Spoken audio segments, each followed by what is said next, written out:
doctor लोक ना भाई तापोई राहिला का नाही काही राहिला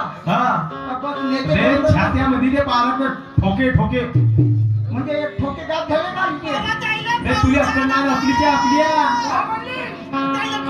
इकडे काय करले बाबा तुला आपण त्याचं मी आता सांगतो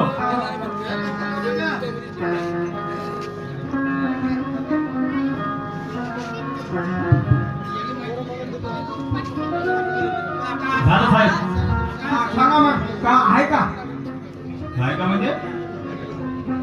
असं काय करून राहिला तुझे म्हणलं होतं 1 महिना 1.5 महिना 2 महिने काहीच नाही आहे काहीच नाही म्हणजे पोटामध्ये काय नाही काहीच नाही आहे मग काय तर बिमारी झाली आहे बेमार काची बेमार म्हणजे तिच्या पोटामध्ये मासवा जळलाय फक्त या माय बहीण मासवा समजते का नाही मग काय समजते मासवा म्हणजे हा ठीक आहे